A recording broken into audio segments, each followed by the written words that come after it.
after writing Wrong Road was in the drop D tuning, and that was the kind of tuning that I just liked at the time. It was kind of a country feel, and kind of folky country sort of feel. It was lovely. So I was just playing around with that, and I was very kind of mindful of all the songs starting to becoming a bit slow, so I wanted a kind of a faster song. So using the same tuning, the drop D tuning, I just tried to really speed it up. And I think the actual chord progression as well is the same as Wrong Road, just as the chords drop down. I'm not even sure what the chords are. I wouldn't know the names, but it sounds really good. It rings out. So yeah, initially it was a really up-tempo, really fast country kind of sound, really fast, and had kind of a verse, a chorus, maybe a second verse. Came to Robbins and tried to do a little demo, and he put some percussion on it, just a little snare drum and some shakers. And at that stage as well, it was really fast. And someday that goes. So then, yeah, it started off really fast. Slowed down then as the rest of the guys got involved. So when the guys got involved, yeah, I brought we had our demo done, just myself and Rob. It was all layered vocals. At that stage I knew that it was going to be a song with plenty of harmonies and that, especially for the start. The some days I just was screaming out for kind of layered vocals on that. And at the time I was kind of listening to a lot of Alison Krauss and people like that, and James Vincent McMorrow, people like that. So it was kind of popular. So yeah, there's going to be lots of layered vocals. But we brought the song to rehearsal to see what they thought. And straight away, when Robin actually sat behind the kit and started playing, it just automatically started to slow down. There was this kind of really fast little riff at the start as well. That was totally dropped, even though that was, at that time, it was a very important part of the song. And Mark started to come up with his own sort of riff, and we just rolled over it again and again.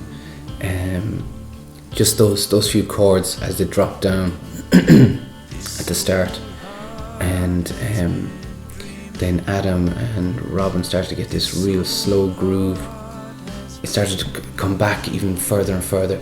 Robin seemed to start playing even, using the kick drum behind the beat, and it was starting to get slower and pull it back even more and more, which was great because for us it seemed like it needed to move on tempo wise, but he just kept pulling it back, and Adam just kind of slotted right in there with it on the bass, and you can hear the bass line going up and down, and it's just something you really want to kind of, I don't know, nod your head to or something. But then Mark started coming up with the main riff then that's after the first chorus, and it's even at the very start of the song. And I could hear then that the song was really changing. It was going to a totally different place, a much nicer place. Because you feel as though when you have your heart set out on an up-tempo song, you can't see outside that. You can't see outside the box. It's like you're focused on doing that and you don't want anything else. And you almost have to fight with yourself to kind of let it slow down. But luckily we were all this was only in the first rehearsal actually.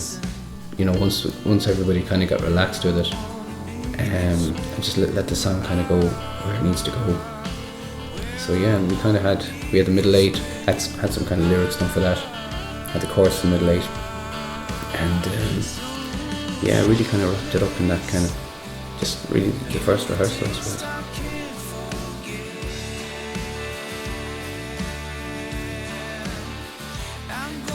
And before we went into the studio, we had kind of prepared fairly well. All the songs, we had demoed them up well. We knew exactly,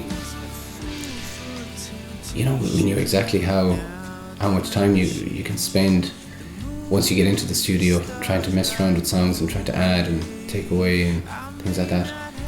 And it was more beneficial for us to go in and have everything exactly set in stone. I think the tempo actually, even the tempos, we increased the tempo by 2 BPM. I think that was the only change. I knew all my guitar parts. Mark had his guitar parts down to a T, and Adam just needed one run through, and he had his part done. And yeah, Robin, where we recorded it, we had a really nice drum sound. But yeah, everything kind of, we were just well prepared, luckily enough, and things just went right for us. You can prepare and something can, cause a problem, but we were lucky that we'd kind of done another demo before that ourselves, just at home, and so we knew where all the fills were going to be for the drums. We knew exactly what the vocal lines were going to be. We knew all the harmonies. So nothing really changed. The tempo increased slightly, and we just tried to give it. We were just going to concentrate on performing, really. Try to play as best we can. Once we got in there, yeah, no more change apart from that.